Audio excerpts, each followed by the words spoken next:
ওবায়দুল কাদেরের একটা খুব মজার কথা ছিল, ওই আপনার এই যে বিআরটি এর মিরপুর অফিসের এক অফিসার মাসুদ, তাকে 3বার বদলি করার পর বলেছিল শেষ টাইমে, মাসুদ তুমি আর ভালো হলা না। তো ওই কথাটাই আমি বলি আমাদের বিচারাঙ্গন, আমি জজ সাহেবদের সামনেও বলেছি যে আমাদের মাসুদরা আর ভালো হলো না, না বিচার বিভাগ স্বাধীন হওয়ার চেষ্টা করলো, না আমাদের রাজনীতি উন্নত হলো। আর এই যে হারুনের ভাতের হোটেল বন্ধ হওয়ার পর আলী রিয়াদ যে ঘন্টার পর ঘন্টা দেশের সব নেতাদের নিয়ে, তাও একপাক্ষিক, হ্যাঁ, যে ফাস্ট ফুডের হোটেল দিল, সেখানে যে সংস্কার নামক মকারি করলো, আসল সংস্কার যেটা করা দরকার ছিল, যেটা আফসারি ভাই বলেছেন, যে এমপি পদের এত মধু কেন? রাষ্ট্রের সাংবিধানিক পদ থেকে পদত্যাগ করে এমপি ইলেকশন করতে হচ্ছে। এটা তো গত ৩৫ বছর ধরেই হাইকোর্টের রিটায়ার্ড বিচারপতিরা এমপি হতে চায়। ৩ মাস আগে সেক্রেটারি রিটায়ার করেছে, তারও এমপি হতে হবে। মানে পৃথিবীতে একটাই পোস্ট এমপি। আমরা এর মধু বুঝি না। মধুটা হচ্ছে একবার এমপি হলে ৩ পুরুষের আর করে খেতে হয় না। এইটাই সংস্কার। ইনুস সাহেব ব্যর্থ হলেন। এই জন্য ইতিহাস একদিন ইনুস সাহেবকে জবাব দিতে হবে।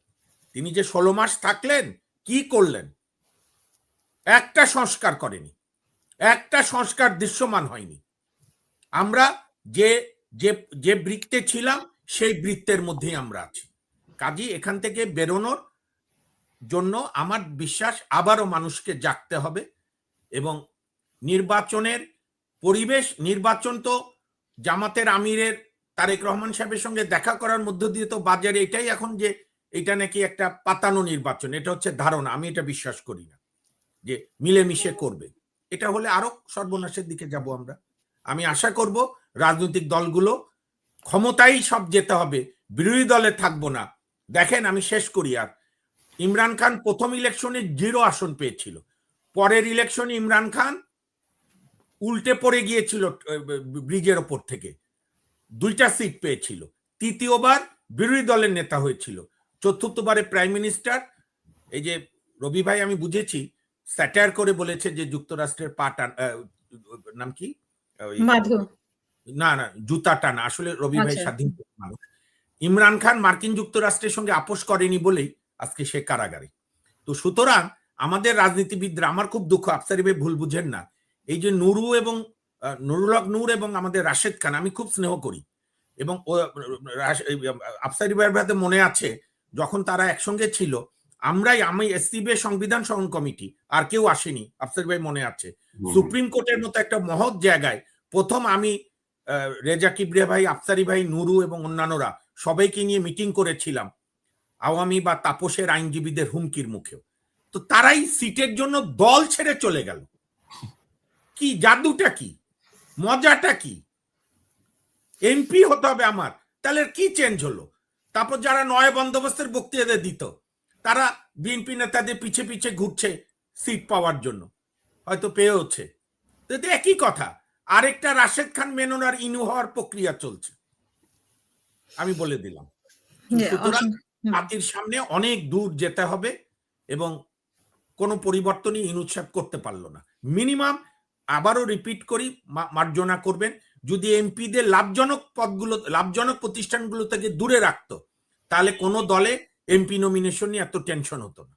এবং আমি তো আপনার বোধহয় টকশো না কার টকশোতে আমি বলেছি যে আমি তারেক রহমানের একটা বুদ্ধিমত্তার কাছে আমি গভীর কৃতজ্ঞ, যে আমরা ইউনুস সাহেবকে নিয়ে অনেক স্বপ্ন দেখেছিলাম, কিন্তু তারেক রহমান সাহেব বোধহয় আগে থেকেই চিনতেন, যেহেতু তিনি প্রধানমন্ত্রীর ছেলে, রাষ্ট্রীয় একটা বড় দলের যুগ্ম মহাসচিব, ইউনুস সাহেবের কাণ্ড কারখানা জানেন, আসিফ নজরুলদেরকে চেনেন, বা টিজওয়ানা আর যা যা আছে, আদিলুর রহমান শুভ্র, অন্যান্য যত গং আছে, যে কারণে যখন বোধহয় 5 তারিখেই ওই এই যে আপনার একে আজাদ, যে বিপ্লবের আন্দোলনের পরে চেহারা পাল্টিয়ে ফেলেছে, যে বলেছিল সুমনের গান গেয়ে, প্রথমত শেখ হাসিনাকে চাই, দ্বিতীয়ত শেখ হাসিনাকে চাই, শেষ পর্যন্ত শেখ হাসিনাকে চাই, তার অফিসে বসেই এই যে ছাত্র নেতারা এখন যারা এনসিপি, তারা তারেক জিয়ার কাছে প্রস্তাব দিয়েছিল যে একটা বিপ্লবী সরকার, সেই আমি তো কৃতজ্ঞ, তারেক জিয়া ঠিক বুঝেছিলেন, বলেছিলেন একটা তত্ত্বাবধায়ক সরকার করো, 3 মাসের মধ্যে নির্বাচন দাও। আমি আমার নিজের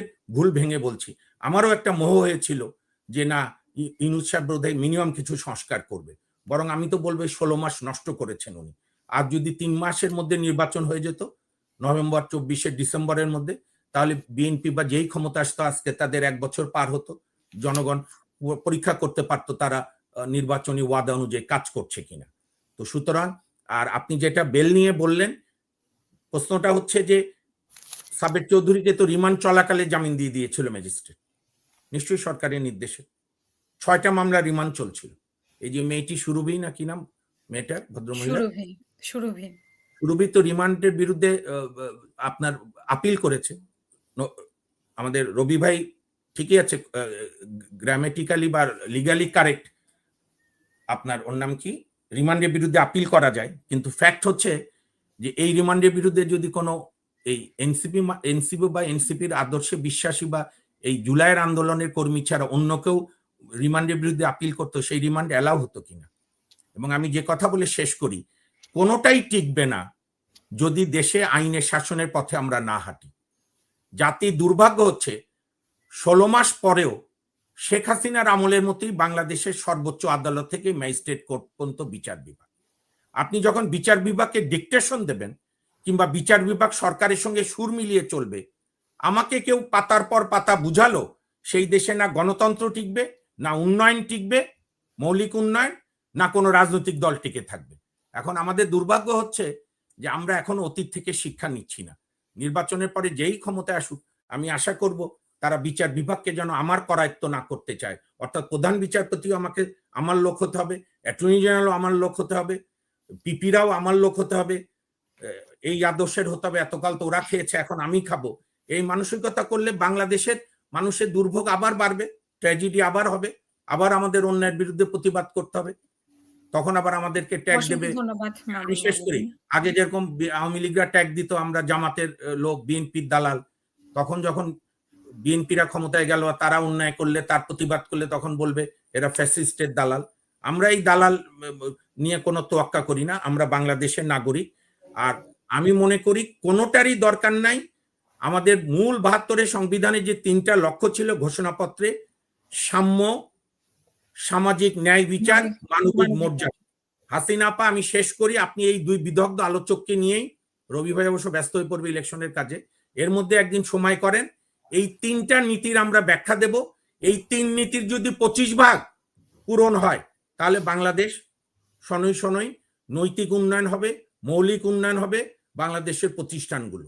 এবং কোনো প্রতিষ্ঠান যদি না দাঁড় করাই আমরা বা দাঁড় করানোর চেষ্টা না করি, বিচার বিভাগ, নির্বাচন কমিশন, দুর্নীতি দমন কমিশন, তাহলে, কারণ কোনো ব্যক্তির উপর বিশ্বাস করে, কোনো ব্যক্তিকে দেবতা মেনে বা কাউকে দেবদেবী বানিয়ে, কারণ গণতন্ত্রের কোনো আব্বাম্মা লাগে না, গণতন্ত্রের কোনো পুত্রকন্যা লাগে না, গণতন্ত্র একটা নিয়মিত চর্চার বিষয়।